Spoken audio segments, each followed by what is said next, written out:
السلام علیکم ورحمۃ اللہ وبرکاتہ۔ 11 دسمبر 1984 کو حضرت مولانا قاری محمد حنیف صاحب ملتانی محبت اسلام کے موضوع پر خطاب فرما رہے ہیں، تو آئیے ہم سب سنتے ہیں۔ جمعے میں شہنشاہ کائنات، مفخر موجودات، سید المرسلین حضرت محمد کریم صلی اللہ علیہ وسلم کا آخری وقت وفات رسول عرض کیا تھا۔ اس ضمن میں نے یہ بات سمجھانے کی کوشش کی تھی کہ صحابہ کرام رضوان اللہ تعالی علیہ مجمعین کی جماعت کو کتنا بڑا دھچکا لگا، کتنا بڑا دکھ پہنچا، کتنی بڑی تکلیف پہنچی کہ اس ذات کو قبر میں جاتے دیکھا جس کے دیدار کے لیے سب کچھ اپنا ختم کر دیا تھا۔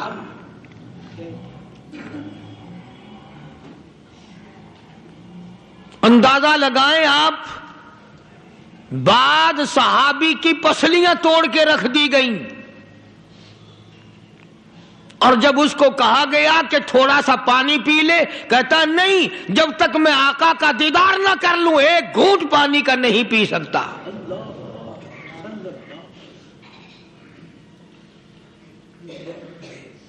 جناب ابو بکر صدیق رضی اللہ تعالی عنہ کو اتنی مار پڑی، تیسرے روز جا کے ہوش آیا۔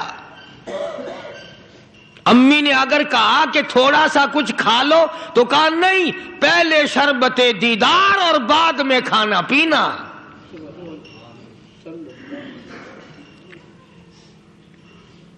بے شمار صحابہ اکرام ہیں،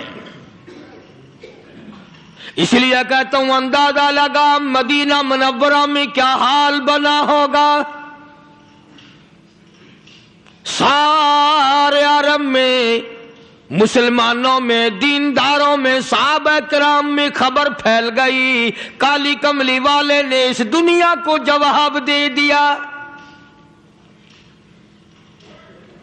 اور یہ ثابت کر دیا آدم صفی اللہ نہ رہے، موسیٰ کلیم اللہ نہ رہے، اور ہم کیا رہیں گے جب رسول خدا نہ رہے۔ جب دنیا انہوں نے چھوڑ دی تو کون ہے جو یہاں بیٹھا رہے گا؟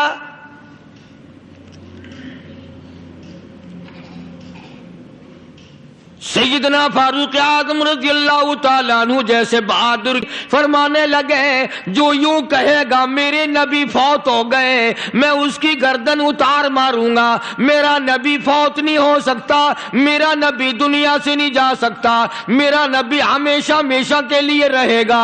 لیکن جناب ابو بکر صدیق نے قرآن کریم کی آیت سنا کر کے سمجھایا، فرمایا وما محمد الا رسول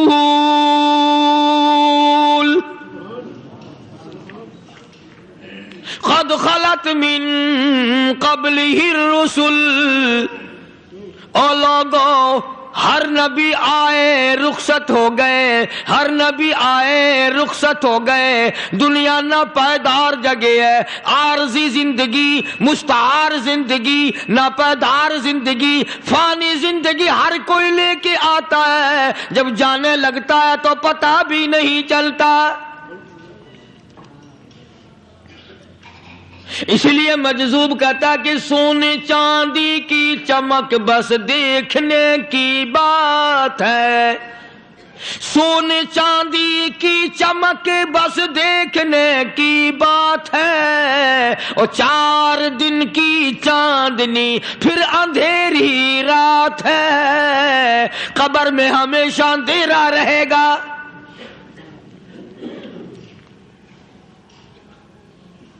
صحابہ اکرام نے وہ صدمہ دیکھا، وہ پریشانی دیکھی، کائنات میں کسی نے نہیں دیکھی۔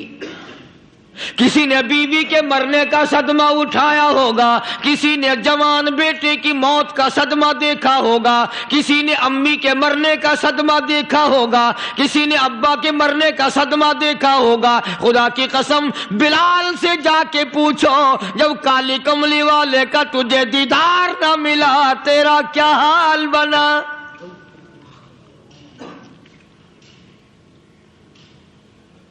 صحابہ اکرام نے وہ عشق نبھایا، کمال کر دیا. بڑے سے بڑی مصیبت آئی، اسلام کا سودا نہیں، ایمان کا سودا نہیں، دنیا کی طرف آئے ہی نہیں. کون ان حضرات کا مقابلہ کرے گا؟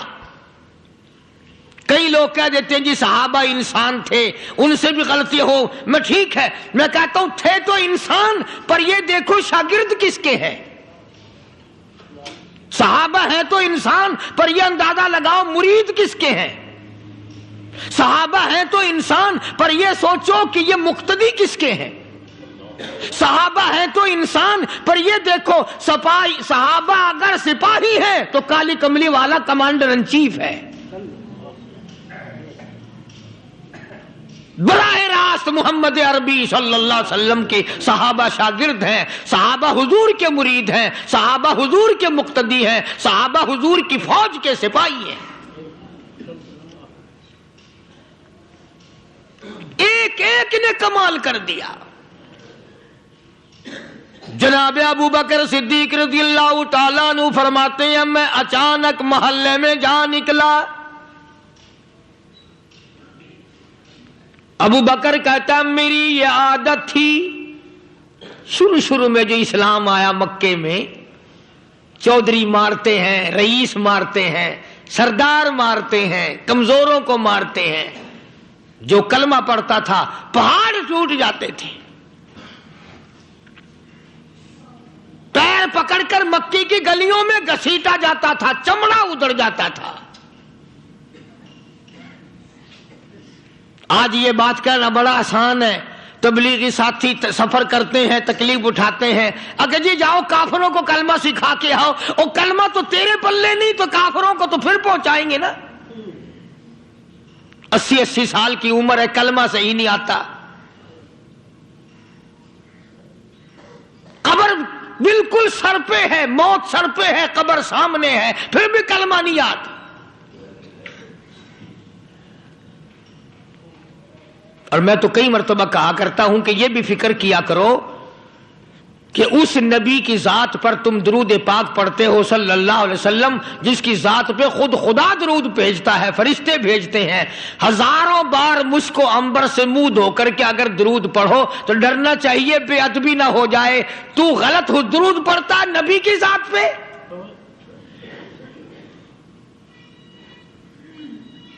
اور اس کو صحیح کرنے کا فکر نہیں رکھتا.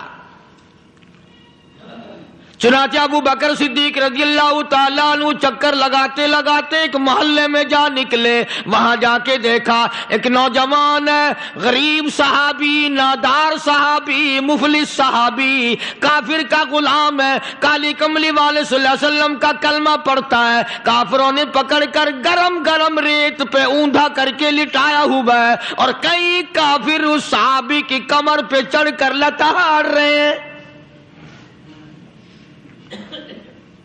اس کی کمر پہ چڑھے ہوئے ہیں.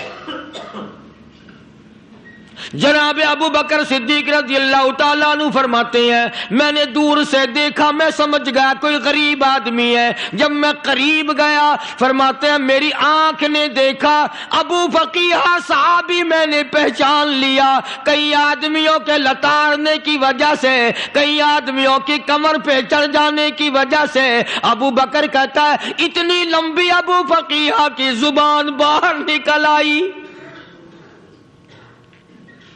منہ سے زبان باہر لٹکی ہوئی ہے، مار رہے ہیں کافر. جناب ابو بکر صدیق رضی اللہ تعالیٰ عنہ نے فرما دیا نہ مارو، اللہ کا بندہ ہے. وہ کہنے لگے بندہ تو اللہ کا ہوگا، غلام ہمارا، اور کلمہ اس نبی کا پڑھتا ہے. ہمارا غلام ہو کر کلمہ پڑھتا ہے، کیوں؟ جب تک جان سے نہ مر جائے گا ہم چھوڑیں گے نہیں، ہم اسے ختم کر کے دم لیں گے. اس نبی کا کلمہ پڑھتا ہے، ہمارے سامنے پڑھتا ہے. جناب ابو بکر صدیق رضی اللہ تعالیٰ عنہ نے منع کر دیا. منع کرنے میں اور زیادہ مچر گئے اور زیادہ خرمستی کرنے لگے. ابو بکر فرماتے ہیں میں بالکل قریب کھڑا تھا, ظالموں نے ابو فقیہہ کی پسلیوں پہ, کمر پہ چھلانگیں لگانی شروع کر دی.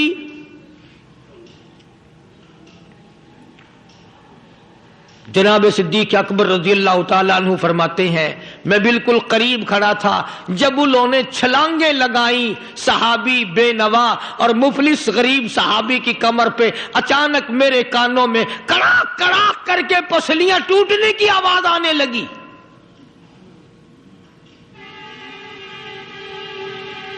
میرے سے برداشت نہ ہوا, میں برداشت نہ کر سکا. جناب ابو بکر رضی اللہ تعالیٰ عنہ فرماتے ہیں میں نے کہا ظالموں سودا کر لو میں خرید لوں گا. انہوں نے جو منہ مانگے دام مانگے, جناب ابو بکر صدیق رضی اللہ تعالیٰ عنہ نے وہ دام دے دیے, پیسے دے دیے. ہاں ہاں, غریب کی ہمدردی کی, مظلوم کی ہمدردی کی. آج ہمارے پاس جو پیسہ ہے وہ کنجری پہ خرچ ہو سکتا ہے, بدماشی پہ خرچ ہو سکتا ہے, ٹیپ ٹلو اور فیشن پہ خرچ ہو سکتا ہے. اللہ کے دین پہ خرچ کرنے کی ہمیں توفیق نہیں ہوتی. سارے سال کی کمائی کا حساب لگائیں کہ ہم نے کتنا اپنے بیوی بچوں پہ خرچ کیا, کتنا اللہ اور اس کے رسول اور اللہ کے قرآن پہ خرچ کیا. 100-2% بھی نہیں بنتا. جناب ابو بکر رضی اللہ تعالیٰ عنہ نے ابو فقیہہ رضی اللہ تعالیٰ عنہ کو خرید لیا, کافروں کے نیچے سے نکال لیا, کپڑے جھاڑے, زخموں پہ مرہم پٹی کی. ابو بکر دوڑے دوڑے پانی کا پیالہ لے آئے اور فرمانے لگے ابو فقیہہ تجھے بڑی مار پڑی ہے, بڑی تکلیف پہنچی ہے. میں نے تیری زبان باہر لٹکی ہوئی دیکھی, نکلی ہوئی دیکھی, خشکی آ گئی ہوگی, زبان پہ کانٹے جم گئے ہوں گے, تھوڑا سا پانی پی لے. ابو فقیہ کہتا ابو بکر تیرے احسان کا بدلہ خدا دے گا, تیری مہربانیوں کا بدلہ خدا دے گا. میں نہیں دے سکتا, تو نے پیسے خرچ کر کے مجھے آزاد کرایا. میں تجھے دعا دے سکتا ہوں, میں غریب ہوں, میں نادار ہوں, میں مفلس ہوں, میں مسکین ہوں. اور ابو بکر تنگ نہ کر, میں پانی پی نہیں سکتا. کیا بات ہے, کیوں پانی نہیں پی سکتا؟ کہنے لگا ابو بکر تجھے کیا معلوم ہے جن کی وجہ سے میری پسلیاں توڑ دی گئی, جن کی وجہ سے مجھے مارا گیا, جن کی وجہ سے مجھے لتاڑا گیا, جن کی وجہ سے میری پسلیاں توڑی گئی, جن کی وجہ سے میرا یہ حال کیا گیا. جب تک میں آقا کا دیدار نہ کر لوں میں پانی کی بوند پی نہیں سکتا. مجھے پہلے شربت دیدار پینا ہے. میں نے سرکار مدینہ صلی اللہ علیہ وسلم کی زیارت پہلے کروں گا, پانی بعد میں پیوں گا. او ابو فقیہ تجھے تو بڑی سخت مار پڑی ہے, تجھے تو بڑی تکلیف پہنچائی گئی ہے, میں تجھے حضور کے دربار میں لے کے چلوں گا, تو پانی تو پی لے. کہتا کوئی مجنوں بتاتا ہے, کوئی کہتا ہے دیوانہ, کوئی مجنوں بتاتا ہے, کوئی کہتا ہے دیوانہ. یہ تو مرض عشق احمد کا ہوا بیمار میں بھی ہوں. اور ابو بکر تجھے کیا معلوم ہے مجھے عشق لگا ہوا ہے, مجھے سوز و گداز لگی ہوئی ہے. میں اپنے دل میں کسی کو بسائے بیٹھا ہوں, جب تک اس آقا کا دیدار نہ کر لوں مجھے چین نہیں آئے گا.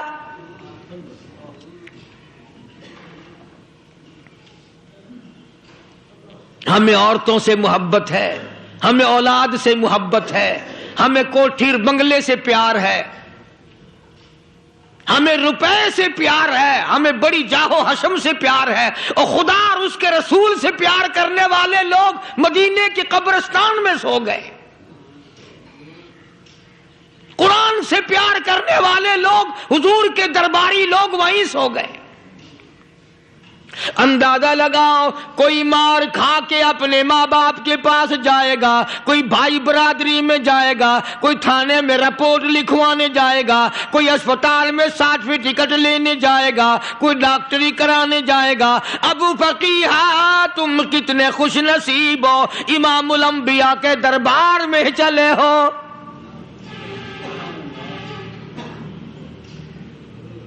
حضور اکرم سب کہہ دو صلی اللہ علیہ وسلم کے دربار میں ابو فقیہہ کو لایا جا رہا ہے۔ علماء نے لکھا ہے کہ جب ابو فقیہہ حضرت کے دربار میں پہنچے تو خبر تو پہلے تھی نا کہ بڑی مار پڑی ہے، رحمت کائنات نے اٹھ کر سینے سے لگا لیا۔ تشریف فرما ہوئے،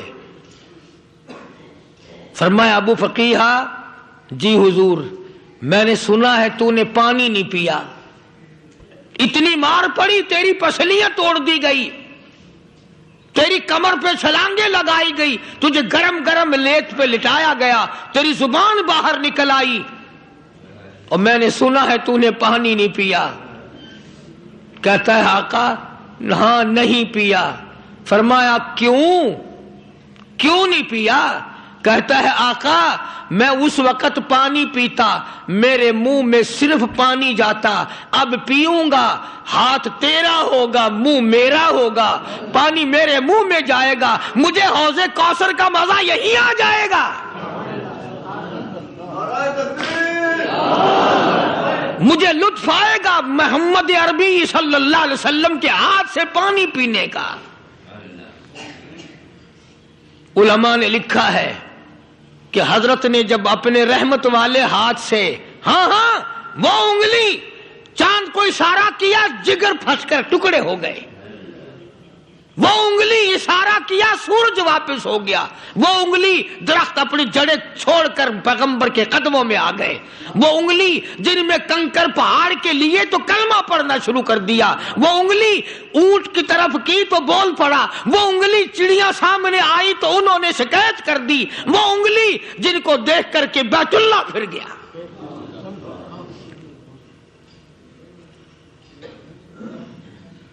مدنی کریم صلی اللہ علیہ وسلم نے یوں پانی کا پیالہ اٹھایا، ابو فقیہہ نے پیالہ پکڑنے کے لیے یوں آگے کو ہاتھ کیا، فرمایا اب وہی بات ہوگی، ہاتھ میرا ہوگا منہ تیرا ہوگا، میں اپنے ہاتھ سے پلاؤں گا۔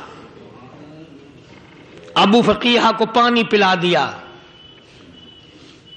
اور پانی پلانے کے بعد پوچھا اب تیرا کیا حال ہے، اب حال کیا ہے؟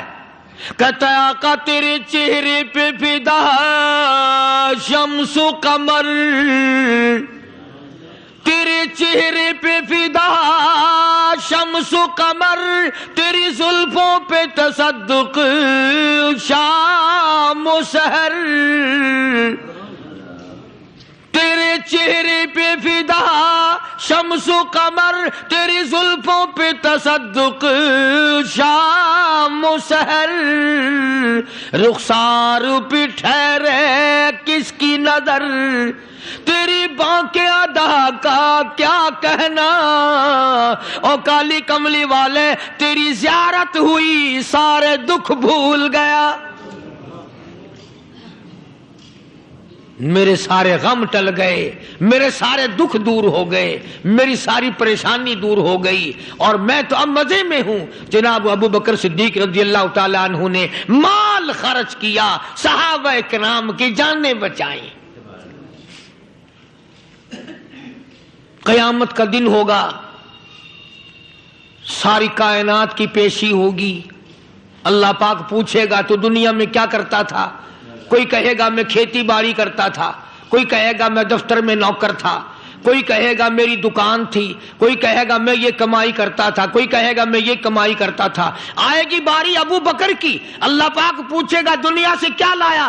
ابو فقیہہ، حضرت بلال، حضرت نادیہ، حضرت زنیرہ اور کتنے صحابہ کرام کی جماعت کو پکڑ کر اللہ کی عدالت میں کھڑا کر کے ابو بکر کہے گا الہی صدیق کی کمائی تیرے سامنے موجود ہے۔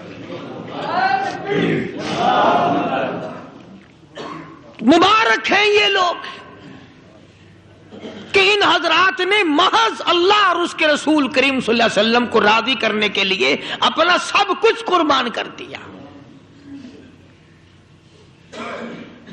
اور خود رسول کریم صلی اللہ علیہ وسلم نے ان کو ایسی تعلیم دی، ایسے اخلاق دیے کہ حد ہو گئی. دربار رسالت ہے، ایک کافر مسافر آتا ہے بھی کافر، ہے بھی مسافر، ہے بھی معمر، بوڑھا آدمی ہے. کبھی کبھی سوچتا ہوں کہ اس زمانے کے تو کافروں میں بھی کوئی خوبی ہوا کرتی تھی، منافقت تو نہیں تھی نا، منافقت نہیں تھی، چال بازی نہیں کرتے تھے، ہیرا پھیری نہیں کرتے تھے. وہ بوڑھا مسافر کافر سرکار دو عالم صلی اللہ علیہ وسلم کے دربار میں آیا، آ کے کہنے لگا نبی اللہ میں بوڑھا ہوں، مسافر ہوں بھی تیرا اور تیرے خدا کا منکر، پر میں سوال کرتا ہوں کوئی سواری دو، میرا گھر بڑا دور ہے، میں اس پر سوار ہو کر اپنے گھر پہنچ جاؤں.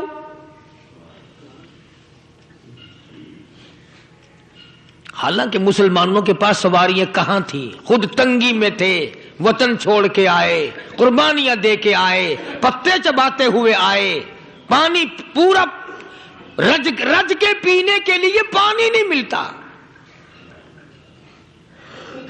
اور حضور کریم صلی اللہ علیہ وسلم کو پتا تھا کہ یہ سوال کرنے والا ہمارے عقیدے کا نہیں، رحمت کائنات کا دریائے کرم جو اس میں آیا، صحابہ کرام کی طرف خطاب کر کے فرمایا کون ہے جو آج میں محمد الرسول اللہ صلی اللہ علیہ وسلم کو سواری دے، کون ہے جو آج مجھے سواری دے، میں جنت میں اعلی درجے کی سواری کا وعدہ کرتا ہوں.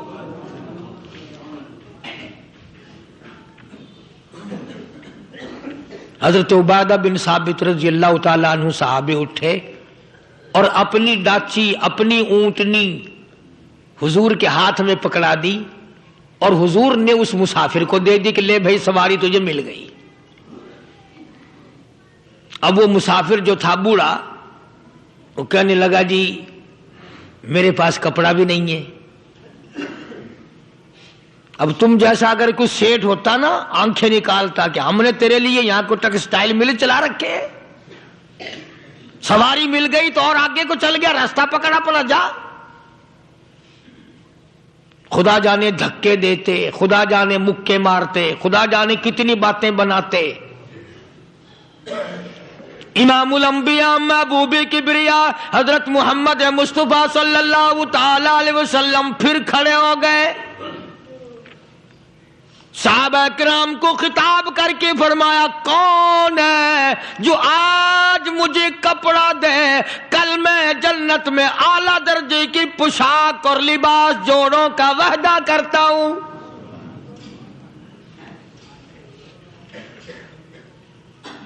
ایک صحابی نے اپنا کپڑا اتار کر حضور کے ہاتھ میں دے دیا صلی اللہ علیہ وسلم، یعنی ان کو کتنا یقین ہے حضور کی زبان پہ.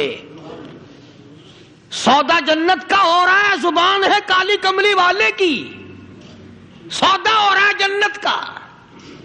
اور آج تمہیں سارا قرآن سنا دو، اس سنانے والے کا بھی ڈلا تے سننے والے مولوی کہتے ہی رہتے ہیں یار کوئی بات نہیں، جنت کس نے دیکھی ہے. صحابہ کرام میں سے کسی نے کپڑا دے دیا، حضور کریم صلی اللہ علیہ وسلم نے کپڑا لیا اور اس مسافر کو دے دیا کہ لے بھی کپڑا بھی مل گیا. ہے بھی کافر، اپنے عقیدے کا نہیں، اپنے قبیلے کا نہیں، اپنے خاندان کا نہیں.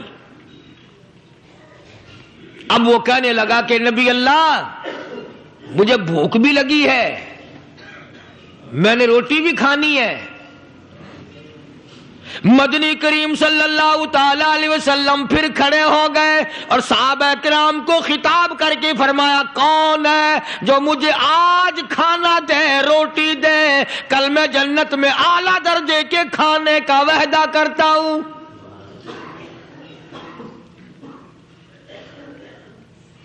اس سوال کا جواب پورے مجمع میں سے نہ ملا. یوں لکھا علماء نے 300 صحابہ کا مجمع بیٹھا ہوا تھا. فاقہ ہو 300 صحابہ کا بھی فاقہ, کالی کملی والے کا بھی فاقہ. 3 دن سے کچھ نہیں کھایا, کچھ نہیں ملا, کوئی جواب نہ ملا. صحابہ کرام کی جماعت خاموش رہ گئی.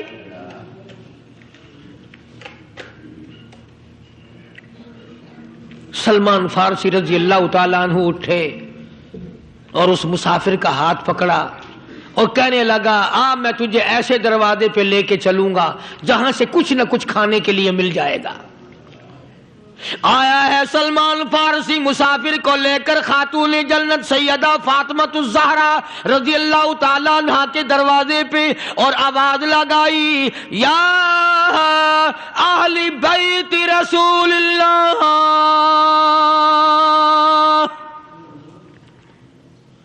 انطعموا فی سبیل اللہ.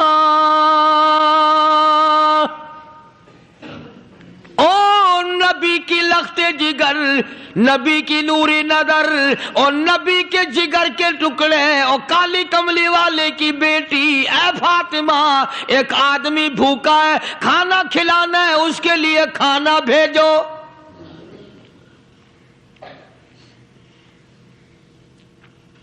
اندر سے آواز آتی ہے اور رونے کیسی آواز میں جواب ملا. سیدنا حسن سیدنا حسین رضی اللہ تعالیٰ عنہما, ان کی شکلیں دیکھو, 4 دن کے فاقے نے بچوں کی شکل بگاڑ دی.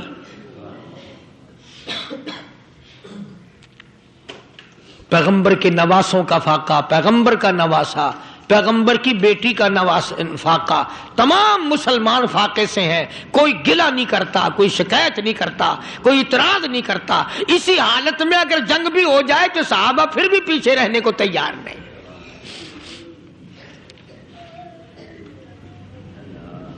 جب اندر سے یہ جواب ملا کہ تمہارا تو 3 دن کا فاقہ ہے, فاطمہ کہتی ہے میرا اور میرے بچوں کا 4 دن کا فاقہ ہے.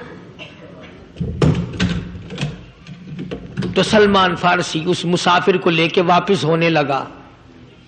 اندر سے آواز آتی ہے, خالی نہ جاؤ, میرے سر کی چادر لے جاؤ, یہ لے جا کر یہودی کے پاس گروی رکھ دو, گہنا رکھ دو, غلہ لے آؤ, میں پیس پکا کے کھلا کے بھیجوں گی.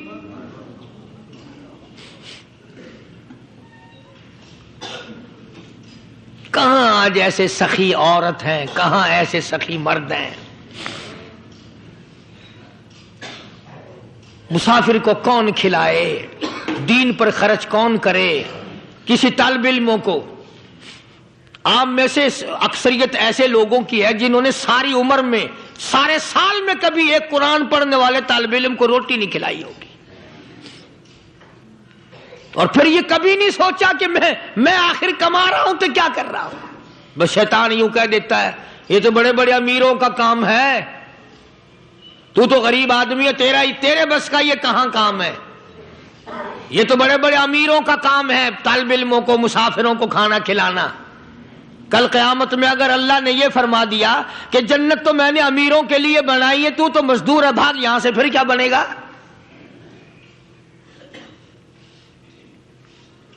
مولانا مظفر حسین صاحب کاندھلی سب کہہ دو رحمت اللہ علیہ, بہت بڑے بزرگ گزرے ہیں, ہمارے اکابر میں سے ہیں.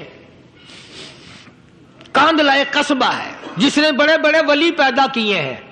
مولانا مظفر حسین صاحب کاندھلی, مولانا الہی بخش صاحب کاندھلی, مولانا محمد زکریا صاحب شیخ الحدیث رحمت اللہ علیہ کاندھلے کے, مولانا محمد الیاس صاحب دیلوی رحمت اللہ علیہ امیر تبلیغی جماعت کے ایجاد کرنے والے, شروع فرمانے والے, یہ بھی کاندھلے کے ہیں. تو یہ سارے بزرگ اس قصبہ کاندھلے کے ہیں.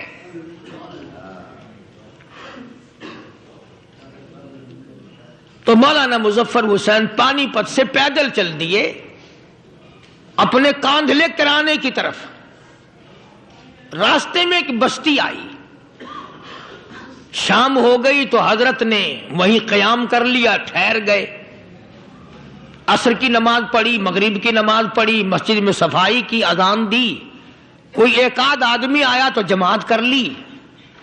وہ جو آدمی آیا اس نے پوچھا مولانا آپ مسافر ہیں؟ کہ جی ہاں۔ کہ رات کو یہیں رہو گے؟ کہ جی حضور۔ وہ آدمی 3 روٹیاں لے کر آیا اور مولانا نے وہ تینوں روٹیاں کھا لی اور سو گئے۔ تو مولانا فرماتے ہیں کہ مجھے اس رات میں حضور اکرم صلی اللہ علیہ وسلم کا 3 مرتبہ دیدار مل گیا۔ 3 مرتبہ حضور کی مجھے زیارت ملی۔ مولانا فرماتے ہیں میں تو اگلے دن بھی وہاں ٹھہر گیا کہ یہ جگہ چھوڑنے کی ہے، جہاں اتنی بڑی دولت ملے یہاں تو ساری عمر پڑا رہے آدمی۔ تو حضرت فرماتے ہیں کہ اگلے دن وہی مسافر، مولانا مسافر ہیں اور وہی آدمی ہے، 2 روٹیاں لے کر آیا اور مولانا فرماتے ہیں میں نے 2 روٹیاں کھا لی تو اس رات کو مجھے 2 مرتبہ حضور صلی اللہ علیہ وسلم کا دیدار ملا۔ میں تیسرے دن بھی وہیں ٹھہر گیا۔ تیسرے دن شام کو وہی آدمی 1 روٹی لے کر آیا اور میں نے وہ روٹی کھا لی تو اس رات کو حضور کریم صلی اللہ علیہ وسلم کی 1 مرتبہ زیارت ہوئی، 1 مرتبہ دیدار ملا۔ تو مولانا فرماتے ہیں میری سمجھ میں یہ بات بیٹھ گئی کہ یہ نہ تو جگہ کی برکت نہ بستی کی برکت، یہ تو اس کی روٹیوں کی برکت ہے۔ 3 کھائی تو 3 مرتبہ دیدار ہوا، 2 کھائی تو 2 مرتبہ دیدار ہوا، 1 کھائی تو 1 مرتبہ، یہ تو اس کی روٹی کی کرامت ہے۔ تو وہی آدمی جو روٹی لانے والا تھا وہ کہنے لگا مولانا کل آپ تشریف لے جائیں، یہاں نہ ٹھہرنا۔ تو حضرت فرماتے ہیں میں نے کہا کیوں بھائی، مجھے تو ایسی دولت مل رہی ہے میں یہیں پڑا رہوں۔ وہ کہنے لگا اللہ والے آپ کو پتہ نہیں، پرسوں میں مزدوری کر کے اتنا ہی آٹا لایا تھا کہ 3 روٹیاں بنی، اتنا ہی آٹا بنا تھا، 3 روٹیاں بنی، میں اپنے نام کی روٹی اٹھا کے چل دیا۔ میری بیوی نے پوچھا کہاں؟ میں نے بتایا مسجد میں ایک اللہ والا مسافر ہے۔ وہ کہنے لگی میں بھی فاقہ کر لوں گی، میرے نام کی روٹی بھی اس مسافر کے لیے لے جا۔ کہتا میں نے دونوں اٹھا لی، تیسری روٹی ایک بچہ ہمارا اس کے لیے چھوڑ دی۔ وہ بچہ کہنے لگا اچھا ماں باپ جنت میں جائیں، بیٹا کدھر رہے گا؟ میں بھی فاقہ کروں گا، میرے نام کی بھی لے جا۔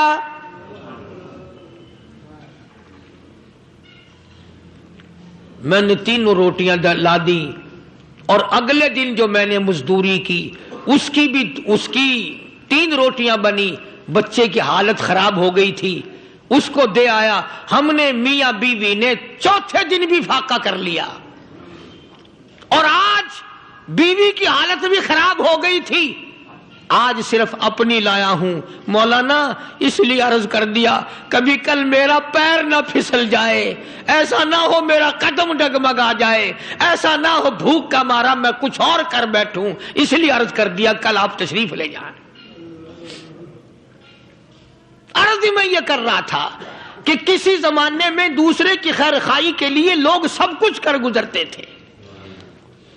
حضرت محمد الرسول اللہ صلی اللہ تعالی علیہ وسلم کے پاس جنگ بدر کے قیدی آئے تھے، کافر، اسلام کے دشمن، دین کے دشمن، قرآن کے دشمن، ایمان کے دشمن، مگر صحابہ کرام کو فرمایا یہ میرے مہمان ہیں۔ حضور نے فرما دیا صلی اللہ علیہ وسلم، ایک صحابی جو ایک مہمان کو لے گیا، حضور کے مہمان کو، تھے جنگی قیدی۔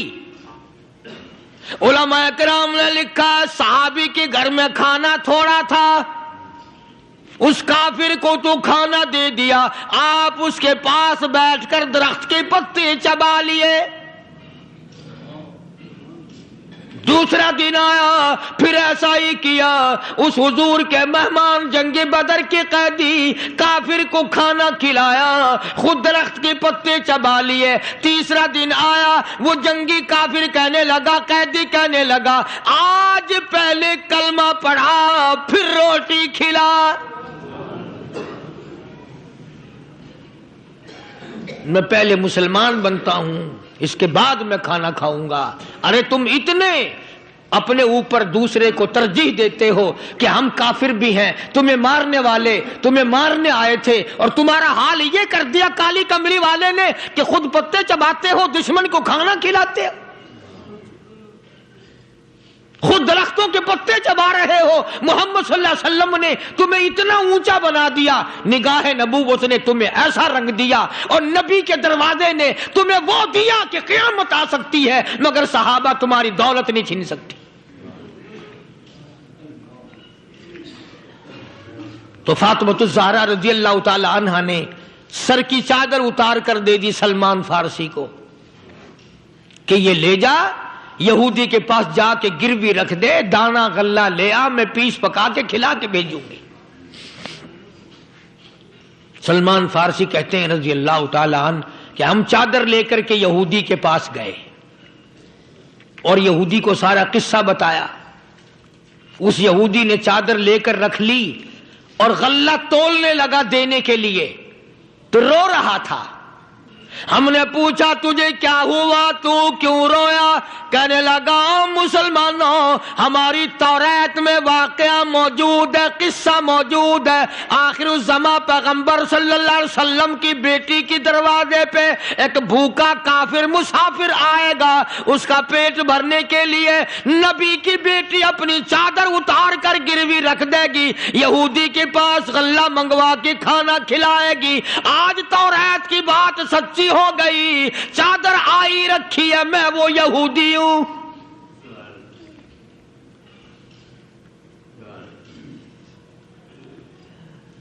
اور غلہ تول کر دے دیا. سلمان فارسی کہتے ہیں یہودی میری ساتھ ساتھ چل دیا. خاتون جنت سیدہ فاطمہ الزہرا رضی اللہ تعالی عنہا کے دروازے پہ آیا, اور جب ہم نے غلہ دے دیا, چادر بھی اندر یہودی نے پہنچا دی کہ میں چادر بھی واپس دینے آیا ہوں. اور سلمان کو کہنے لگا اب دیر نہ لگا, دیر نہ کر. کیوں؟ میری توریت نے تصدیق کر دی کہ یہ نبی برحق ہے. اب ایسا نہ ہو میرا دم نکل جائے, میں کفر پہ مر جاؤں. جلدی کر, مجھے سرکار کے دربار میں لے چل, میں مسلمان بنتا ہوں. اور اسی کو جا کے کہنے لگا تیری صورت, تیری سیرت, تیرا نقشہ, تیرا جلوہ, تیری صورت, تیری سیرت, تیرا نقشہ, تیرا جلوہ, تبسم گفتگو بندہ نوازی, خندہ پیشانی. او کالی کملی والے میرا دل ہو, تیرا گھر ہو, تیرا در ہو, میرا سر ہو, تمنا مختصر سی ہے مگر تمہید طولانی. یہودی نے ضد نہیں کی. آج کا مسلمان کہلانے والا ضد کرتا ہے, ضد میں مارا جاتا ہے. ہائے ہم یوں ہیں, یہ یوں ہے. وہ یہودی اچھا نکلا, ذرا سی بات اس کے سامنے آئی فوراً سمجھ گیا, سرکار کے دربار میں جا کر غلامی قبول کر لی. بے شمار صحابہ کرام ہیں جنہوں نے اللہ کی راہ میں وہ دکھ اٹھائے, وہ پریشانیاں جھیلیں. اللہ غنی, مکہ مکرمہ میں سیدنا ابو جندل رضی اللہ تعالی عنہ صحابی ہے, ایمان قبول کر لیا, کلمہ پڑھ بیٹھا, بس کافروں کے لیے مشغلہ بن گیا, تماشا بن گیا. روزانہ مارتے ہیں.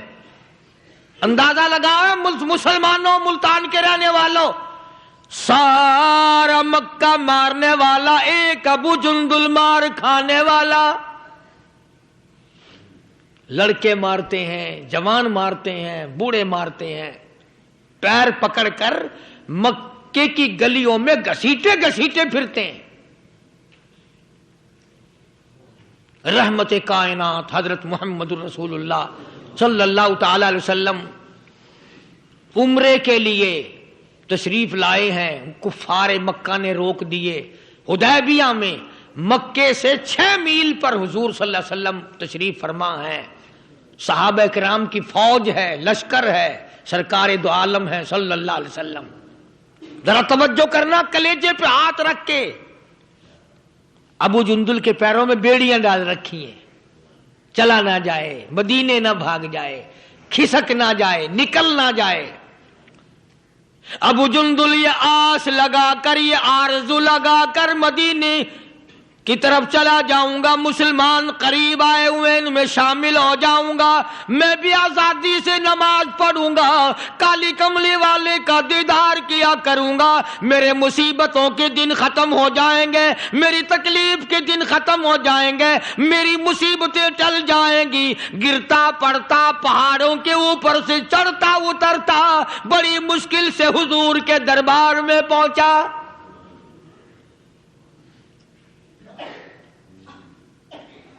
حضور صلی اللہ علیہ وسلم سے ملا ہے. یہ اس وقت گیا جبکہ مغیرہ ابن شعبہ رضی اللہ تعالی عنہ اس وقت تک ایمان نہیں لائے تھے. کفار مکہ کی طرف سے سفیر بن کر حضور کے ساتھ بات کر رہے ہیں. معاہدہ پہلے طے ہو گیا. کالی کملی والے کے درمیان اور مکے کے کافروں کے درمیان معاہدہ پہلے طے ہو گیا کہ آئندہ جو مسلمان ہوگا وہ واپس کر دیا جائے گا، کفار کو دے دیا جائے گا. یہ طے ہو گیا. ابو جندل آ گیا. اس طے ہونے کے بعد پہنچا حضرت کے دربار میں. آپ نے ان کافروں کو یہ بھی فرمایا بھئی ابھی تو لکھا بھی نہیں گیا. انہوں نے کہا نہیں جی نہیں، ابھی دیکھیں گے نبی کی زبان کیسی ہے، پورا کرتے ہو یہ بیچ میں چھوڑتے ہو. اور حضور نے یہ بھی فرمایا ایک آدمی مجھے مانگا ہوا دے دو. انہوں نے کہا نہیں جی نہیں، کیسے چھوڑ دیں گے، ابھی تو پتہ چلے گا آپ کی زبان کا. سارا جہان کہتا ہے کہ نبی کبھی جھوٹ نہیں بولتا، ابھی معلوم ہو جائے گا. اور یہ ابو جندل جو صحابی ہے یہ مغیرہ ابن شعبہ کا بھتیجا ہے. وہ چچا ہے جو کافروں کی طرف سے بات کرنے آیا بیٹھا ہے.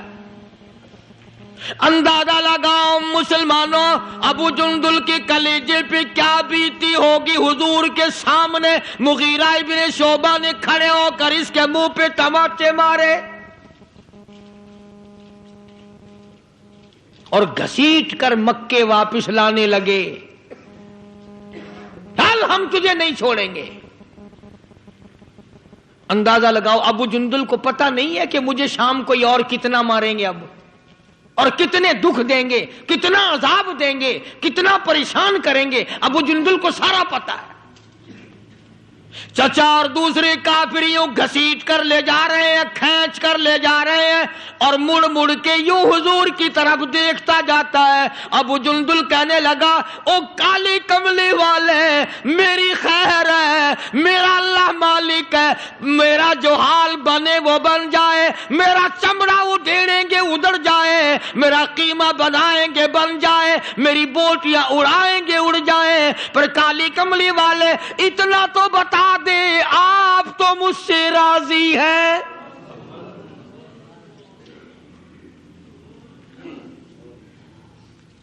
آپ اتنا فرما دیں آپ تو راضی ہیں نا.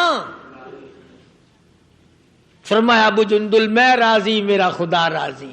کہتا پرواہ نہیں، تو راضی رہ میرا کچھ بن جائے.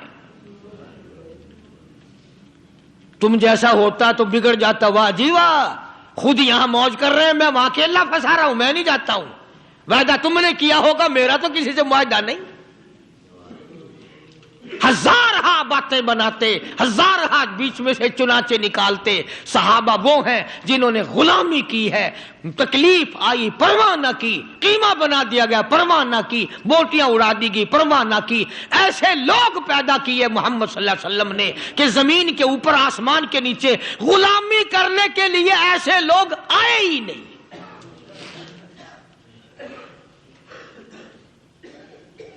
تبھی تو ہم مسلمانوں کا یہ عقیدہ ہے کہ ایک طرف 1 کروڑ ولی، 1 لاکھ قطب اور ابدال اور غوث، عالم اور قاری اور حافظ اور پیر اور فقیر اور درویش کروڑوں جمع کر دو، خدا کی قسم بلال کے پیروں سے اڑی ہوئی خاک کا مقابلہ نہیں کر سکتے۔ تمہیں کیا معلوم ہے کہ خداوند عالم نے ان کو کتنا نوازا ہے، کتنی عظمت دی ہے۔ تو فرمایا صبغۃ اللہ، اللہ کا چڑھایا ہوا رنگ ہے۔ وَمَنْ أَحْسَنُ مِنَ اللَّهِ صِبْغَةً وَنَحْنُ لَهُ عَابِدُونَ۔ کون اللہ کے چڑھائے ہوئے رنگ کو اتار سکتا ہے؟ اور جو نشہ خدا چڑھا دے اسے کون اتارے؟ جو خدا کا رنگ ہو اسے کون اتار سکتا ہے؟ یہ جان جا سکتی ہے پر خدا کا چڑھایا ہوا رنگ اور نشہ اتر نہیں سکتا۔ قرآن گواہ ہے، مصطفیٰ کریم کا فرمان گواہ ہے، یہ زمین و آسمان گواہ ہے کہ محمد صلی اللہ علیہ وسلم کے غلاموں نے اتنی اطاعت کی، اتنی فرما برداری کی کہ حد کر دی، دنیا اس کی مثال نہیں قائم کر سکتی۔ مسجد میں جماعت آئی ہوئی ہے، اس کا قیام صبح تک رہے گا۔ علاقے کے دوستوں کو، لوگوں کو چاہیے کہ وہ جتنا وقت بھی ان کے ساتھ خرچ کر سکیں اس سے گریز نہ کرو۔ نہ جانے قبر کے جانے میں 1 دن ہے یا مہینہ ہے یا سال ہے، اس زندگی میں سے اگر 2-4 گھنٹے اللہ کی راہ میں لگ گئے تو بہت ممکن ہے کہ یہی گھڑیاں نجات کے لیے ذریعہ بن جائیں۔ اللہ تبارک و تعالی مجھے اور آپ کو عمل کی توفیق عطا فرمائے۔ باقی ایک بات اور مجھے عرض کرنی ہے، آج چونکہ وہ 19 تاریخ قریب آ گئی، بھائی سن 46 میں جب الیکشن ہوا تو ہمارے بڑوں نے اس وقت بھی اسلام کے نام پر ووٹ دیا اور وطن سے بے وطن ہوئے، اجڑے اور آج تک صحیح معنوں میں سیٹ نہیں ہوئے۔ جس نے بھی اسلام کا نام لیا ہم تو اس کے ساتھ لگے اور لگنا چاہیے۔ چنانچہ صدر مملکت صدر محمد ضیاء الحق نے اسلام کا نام لیا ہے، اسلام کا وعدہ فرمایا ہے، محمدی نظام کا وعدہ فرمایا ہے۔ تھوڑی دیر کے لیے اگر وہ نہیں کرے گا تو ہمارا کیا لے گا؟ وہ اپنا بگاڑے گا، ہمارا تو بنتا ہے نا۔ ہم سب کو مل کر بڑی کوشش کے ساتھ اسلام کے حق میں اور ہاں کے ووٹ ڈالنے چاہیے۔ شاید تم میں سے کچھ لوگ یہ سوچ رہے ہوں گے کہ شاید کوئی رات آیا ہوگا، کوئی قاری حنیف کو پیسے ویسے پکڑا گیا ہوگا۔ میں تو ایسی حیثیت کا آدمی ہوں کہ صدر ضیاء الحق سے لے کر کمیٹی کے بھنگی تک میری کسی سے یاری ہی نہیں۔ مجھے سب جانتے ہیں، میں کسی کو نہیں پہچانتا ہوں۔ میں ان کی غلامی کیوں کروں؟ میں اس کی نہ کروں جو ان کو بھی کھلاتا ہے اور پلاتا ہے۔ میں تو رات کو بھی دن کو بھی اسی کے دربار میں جھولی پھیلاتا ہوں، اسی کا بندہ ہوں، اسی کا محتاج ہوں، اسی کے دروازے کا فقیر ہوں۔ باقی بہرحال اسلام کا نام لیا ہے اور ہمیں امید ہے، نماز پڑھتا ہے۔ قائد اعظم محمد علی جناح سے لے کر آج تک ایسا صدر بادشاہ کوئی آیا ہی نہیں پاکستان کا جو نمازی ہو۔ دوسرے نمبر پر شراب نہیں پیتا، تیسرے نمبر پر کنجریوں سے بدماشی نہیں کرتا، اور حضرت عمر تمہارے لیے قبر سے نکال کے کہاں سے لا کے دیں ہم؟ رہی بات یہ کہ رشوت بہت ہے، غنڈہ گردی بہت ہے، بھئی وہ ہم کر رہے ہیں نا، یہ آگے مشینری کر رہی ہے، ضیاء الحق تو نہیں کرتا نا۔ تو اس لیے اللہ تبارک و تعالی توفیق دے اس کو بھی، ہم مسلمانوں کو بھی، ہماری اولاد کو بھی، کہ ہم مرتے وقت حضور صلی اللہ علیہ وسلم کے مکمل غلام بن کے مریں، حضور کے لائے ہوئے دستور کے غلام بن کے مریں، اسلام کے مطابق ہمارا دفن کفن ہو اور اسلام کے مطابق ہماری زندگی بسر ہو۔ لہذا آپ حضرات کوشش کر کے ووٹ ڈالنے کے لیے جانا۔ ہماری ایک عادت ہے کہ جب تک آپس میں قریب کا کوئی مقابلے میں نہ کھڑا ہو اس وقت تک نہیں جاتے۔ اب مقابلے میں تو کوئی کھڑا نہیں، جو تمہارے لیے کاریں لے کر آئے گا، ٹانگیں لے کر آئے گا، اور پرانی بڈھی جنازے جو ہوں گے انہیں بھی کھینچ کے لے جائے گا بھی ایک ووٹ سے نہ رہ جائے، وہ قصہ تو اب ہے نہیں۔ تم کوئی بھی نہ جاؤ، کوئی بھی نہ جاؤ، انشاءاللہ پھر بھی صدر ضیاء الحق صدر ہے، کوئی بھی نہ جانا، سارے گھر بیٹھ کے چائے پیتے رہنا، صدر ضیاء الحق پھر بھی صدر ہے۔ تو تم اپنا کالا منہ کیوں کرتے ہو گھر بیٹھے بھائی؟ اس لیے اسلام کا نام، ہم صدر ضیاء الحق کو ووٹ نہیں دیتے، ہم تو جو اسلام کا نام لے گا ہم تو اس کی غلامی کریں گے، جو محمدی نظام کا نام لے گا ہم تو اس کی غلامی کریں گے۔ اللہ تعالیٰ سارے ملک کی حفاظت فرمائے اور عالم اسلام کی حفاظت فرمائے۔ وآخر دعوانا الحمدللہ رب العالمین۔ اللہم صلی وسلم وبارک علی سیدنا و مولانا محمد النبی الامی الہاشمی وعلی آلہ واصحابہ برۃ الکرام۔ یا اللہ سب بیماروں کو شفا عطا فرما۔ یہ سلیمان ہے حاجی، اس کا بھتیجا بیچارہ جل گیا، بہت بدن سڑ گیا ہے، اسپتال میں، اللہ تعالیٰ سے کاملہ عطا فرمائے۔ عبید اللہ میرا ایک بچے کی طرح سے ہے، اللہ تعالیٰ اس کے والدین کی پریشانیوں کو دور فرمائے، ان کے گھریلو مسئلے کو دور فرمائے۔ یہ عبد الرحمن ہے، اس کی والدہ کی طبیعت ذرا ٹھیک نہیں، اللہ تعالیٰ حجن کی طبیعت کو صحیح فرمائے۔ ایک دوست یعقوب ہے، وہ بھی بیمار ہے، اس کے لیے ساتھی ہے محمد یعقوب بیمار ہے، اللہ پاک سارے بیماروں کو شفا عطا فرما۔ عبد الرحمن کی والدہ حاجن کو، سارے گھر کو طبیعت ہو، اللہ پاک فضل فرمائے، ہم سب کو صحت کاملہ عطا فرمائے۔ وہ قاری عبد الاول نے کئی جمعوں سے آ رہا، دیکھو اذان کا مزہ نہیں آتا، اللہ تعالیٰ صحت کاملہ عطا فرمائے، اسے بھی اور اس کے بچوں کو بھی۔ اللہ تعالیٰ ہم سب مریضوں کو شفا عطا فرما، سب کی بیماریوں کو دور فرما، پریشانیوں کو دور فرما۔ ہمارے پاس وہ کہتا ہے کہ میری ہمشیرہ کے لیے دعا کریں، اللہ تعالیٰ اسے اولاد دے۔ کسی دوست ہاں کوئی ساتھی ہے، وہ اپنی ہمشیرہ کے لیے دعا کراتا ہے، اللہ پاک اسے بچہ عطا فرمائے۔ یا اللہ جس کی گود خالی اس کی گود بھر دے، جس کی جیب خالی اس کی جیب بھر دے، جس کا گھر خالی اس کے گھر کو پر کر دے۔ یا اللہ نماز اور قرآن سے ہم سب کو آباد فرما۔ یا اللہ ہمیں کلمے اور ایمان والی موت عطا فرما۔ سارے پاکستان کی حفاظت فرما، پاکستان کے داخلی خارجی دشمنوں کو ذلیل و خوار کر دے۔ یا اللہ سارے عالم کے مسلمانوں کی جان مال عزت آبرو اور ایمان کی حفاظت فرما۔ یا اللہ یہ تبلیغ کی جماعت جہاں جہاں پوری دنیا میں کام کر رہی، غیب سے نصرت فرما۔ یا اللہ قدم قدم پہ برکتیں عطا فرما، صرف قبولیت عطا فرما، اور یہاں جماعت آئی ہے اس کی نصرت کی ہم سب کو توفیق عطا فرما۔ الہ العالمین ساری دنیا کے مسلمانوں کو دین کا کام کرنے والا بنا دے، دین کا سرچشمہ ہم سب کے لیے بہا دے۔